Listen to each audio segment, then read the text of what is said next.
खुलुमबाय video news चेनेलाव गासैखौबो बरायबाय। आंनि चेनेलखौ साबस्क्राइब खालामोबा साबस्क्राइब खालामदो आरो बे खाथिनि बेल आइकन बेलखौबो थुनानै होदो जाहाथे भिडिअ हगारनाय सिगांग्रो नटिफिकेसन थांनाय बायदि।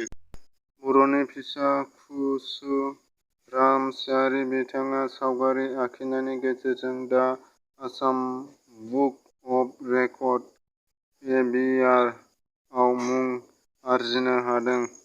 बर'नि थाखाय देरगानो हानाय बाथ्रा।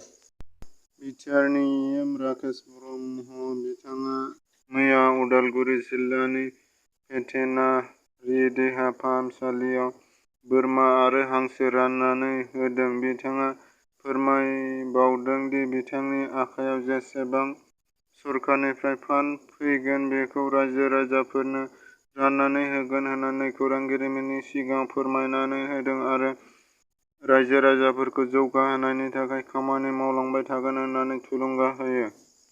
उदालगुरि 2 नं. फथलापारा गामियाव बसन्ती बर' मुंनि सासे बर' आइजो। बिथाङा मोसौ जार्सि फिसिनानै जाफुंसार जानो हादों एबा मोसौ जार्सि फिसिनानै गावनि नखरखौ सालायलांनो एबा दैदेनलांनो हादों। सनितपुर जिल्लानि सिङाव थानाय राङापारा दख'रानि नाहरगुरि गामिनि चरण ब्रह्म बिथाङा करन्टाइन हासान जिल्ला मोनसे कम्पानिनिफ्राय खामानि मावोमोन। बिथाङा थांनाय समबार हराव गाव थाग्रा खथायावनो गावनि जिउखौ फोजोबनानै लादों। मिथिनाय बायदिब्ला बिथांजों सासेबो बर' लोगो गैयामोन।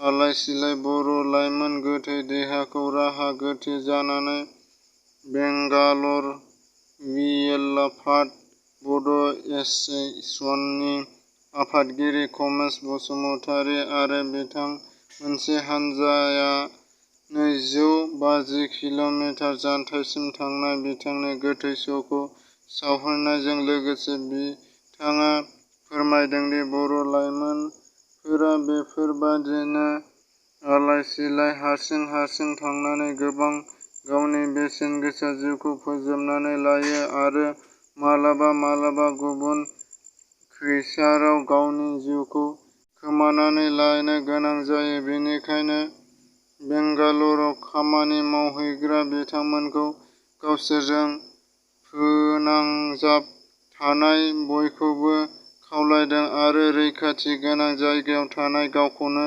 रैखा खालामना लानो हायैखौ खावलायदों।